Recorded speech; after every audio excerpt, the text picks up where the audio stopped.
is a place on Earth where the nearest human beings are not standing on land. They are not on a ship. They are not on any island.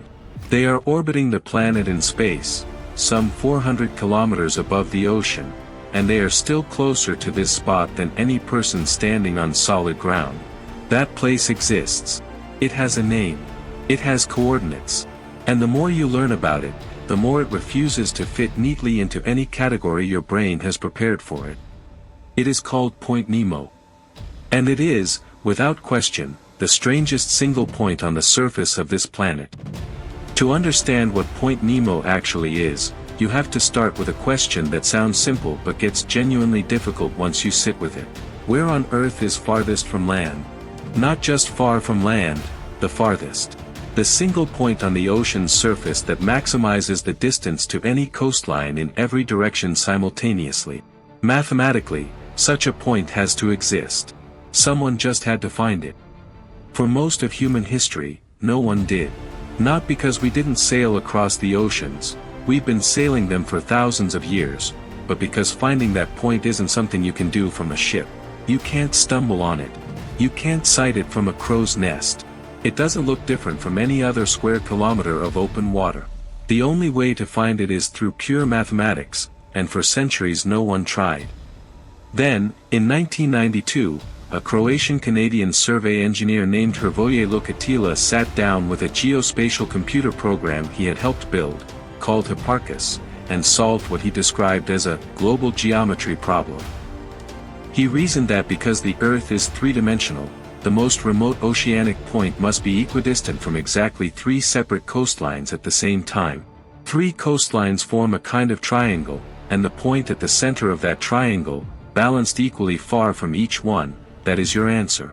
He fed the program the most complete digital map of the world's coastlines available at the time and let it calculate. The program found the answer in the South Pacific Ocean. Lukatela named it after the fictional submarine captain from Jules Verne's novel 20,000 Leagues Under the Sea, a character who chose the isolation of the deep ocean over any contact with the surface world. He also noted that Nemo, in Latin, means nobody. No one. The name was almost too perfect. The coordinates are 48 degrees 52.6 minutes south, 123 degrees 23.6 minutes west. There is nothing there. No island. No rock. No reef. No buoy. No marker of any kind. If you sailed to those exact coordinates and looked around, you would see water in every direction, all the way to the horizon, and then water beyond that. Point Nemo exists only as an abstract mathematical fact, a location defined entirely by its distance from everywhere else.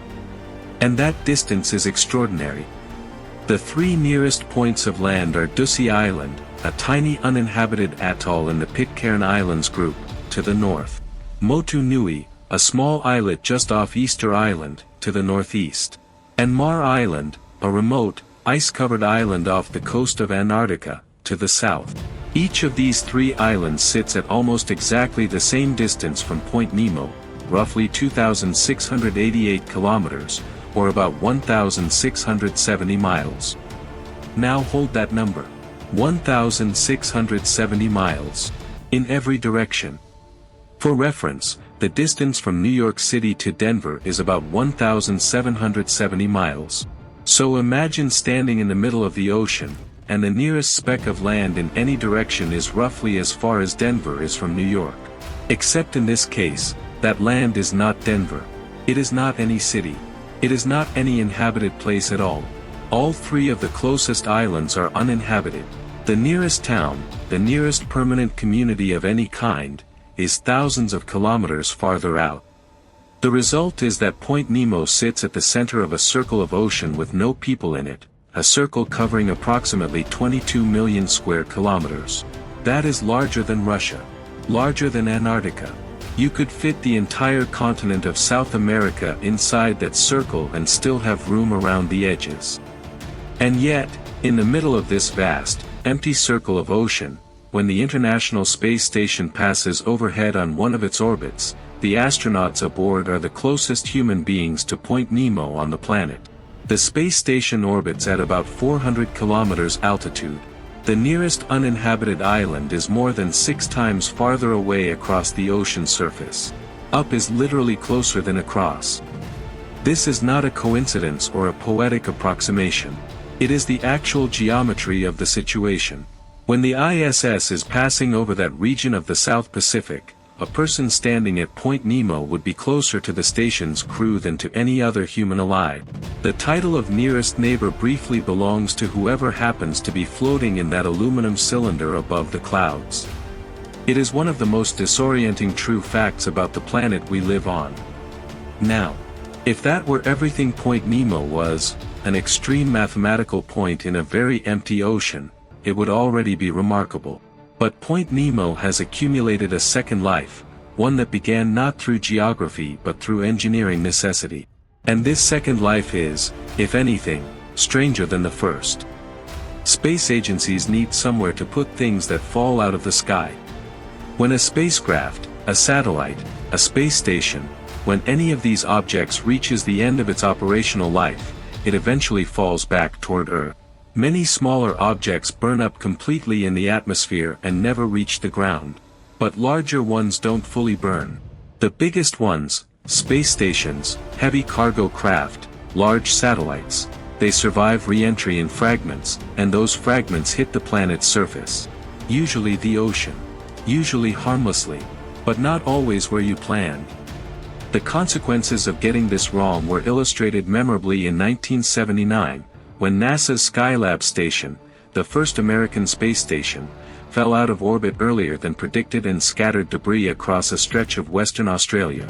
No one was hurt, but the Shire of Esperance, the local district where some of the pieces landed, issued NASA a $400 fine for littering. The fine was never paid, but the lesson was taken. When large spacecraft fall, you want them to fall somewhere predictable, and somewhere empty. There is no emptier place on Earth than the waters around Point Nemo. So engineers began directing falling spacecraft toward it. The practice started in 1971, more than 2 decades before the point even had a name, and it has continued steadily ever since. The area around Point Nemo, formerly called the South Pacific Ocean Uninhabited Area, now functions as the world's designated spacecraft graveyard. More than 260 space objects have been deliberately guided into this region between 1971 and 2016 alone, and controlled re-entries have continued every year since. The occupants of this underwater graveyard read like a register of the space age itself. 6 Soviet Salyut space stations lie somewhere in those depths. More than 140 Russian Progress cargo ships, the unmanned freighters that spent decades ferrying supplies to the Mir station and later to the International Space Station, rest on the seafloor there. 5 European Space Agency automated transfer vehicles are down there, along with multiple Japanese cargo craft. And the most famous resident of all, Mir. In March 2001, observers in Fiji watched a spectacular sight in the evening sky. A long bright streak crossed the heavens, trailing fire across more than 1,000 kilometers of atmosphere. It was the 130-ton Mir space station, the largest and most complex space station ever built at that point, a structure that had orbited Earth continuously for 15 years, hosted more than 100 cosmonauts and astronauts from dozens of countries, and become one of the defining symbols of the space age, making its final descent. Engineers had guided it down in 3 controlled stages. The remains that survived re-entry splashed into the South Pacific near Point Nemo. The station that had represented human presence in space for a generation ended in silence, in darkness, at the bottom of the world's emptiest ocean. But Mir's record for largest object sent to the graveyard will not stand. The current occupant of that distinction is arriving soon, and it will dwarf everything already down there.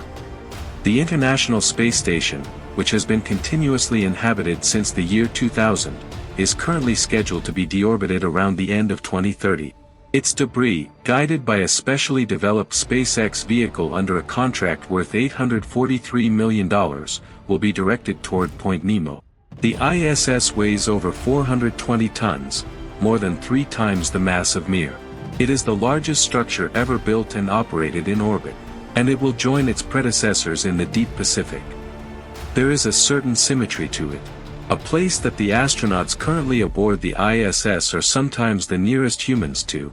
That place will one day hold the station they lived in. But the graveyard story is not the end of what Point Nemo contains. There is one more layer. In 1997, 5 years after Point Nemo was named and calculated, scientists at the United States National Oceanic and Atmospheric Administration, NOAA, were operating a network of underwater microphones spread across the Pacific. The system had originally been built during the Cold War to listen for Soviet submarines.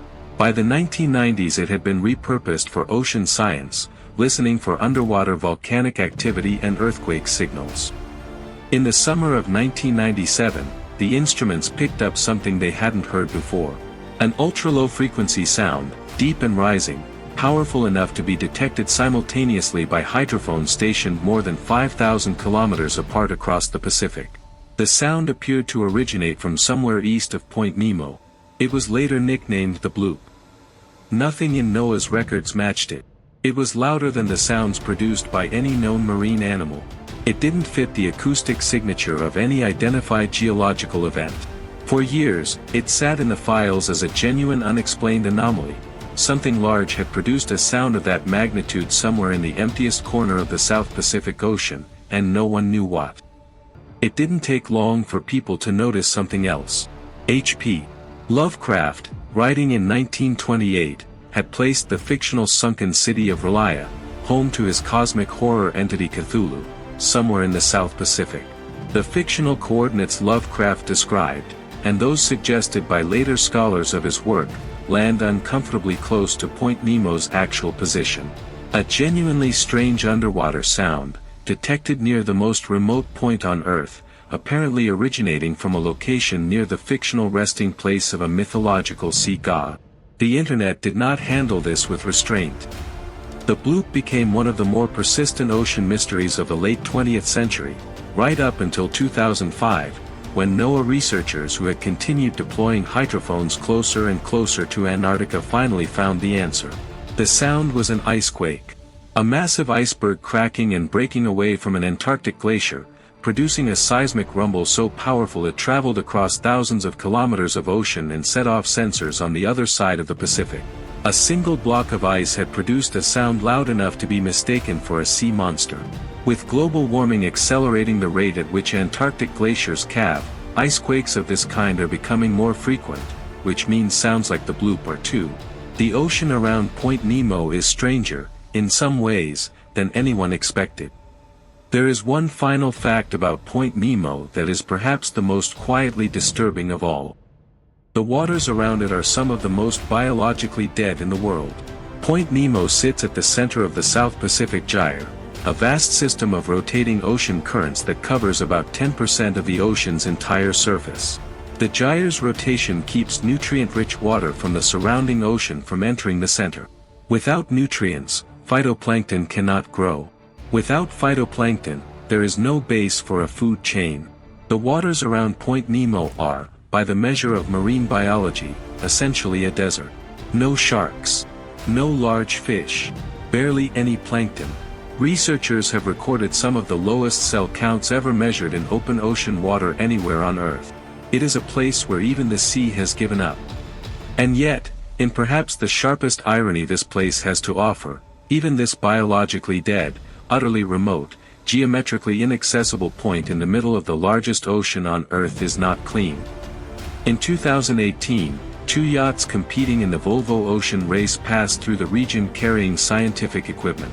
They collected water samples near Point Nemo and sent them to laboratories in Germany for analysis.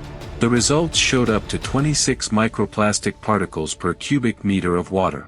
Subsequent sampling in the 2023 race recorded numbers considerably higher still.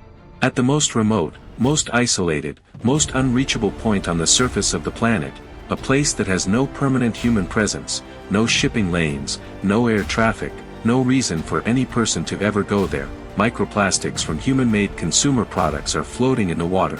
They arrived on ocean currents, carrying the signature of a civilization that has never once set foot at those coordinates. There is no inhabited place so far removed that human reach has not preceded any actual human visitor. Lukatela, the engineer who calculated the point, described his discovery with characteristic understatement. He called it a geographical trivia snippet that nobody really needed. He solved the problem to demonstrate the capabilities of software, not because anyone had asked for the answer. And yet the answer turned out to contain multitudes, an ocean desert larger than Russia, a graveyard for the hardware of the space age, an echo chamber for the sounds of a cracking planet, and proof that no coordinate, however remote, lies truly beyond the reach of what we've already left behind. It sits there right now, at 48 degrees south and 123 degrees west, exactly as empty as it has always been, accumulating space stations and microplastics in equal measure. Point Nemo is the edge of the map. And like all edges of maps, it turns out the world has already been there.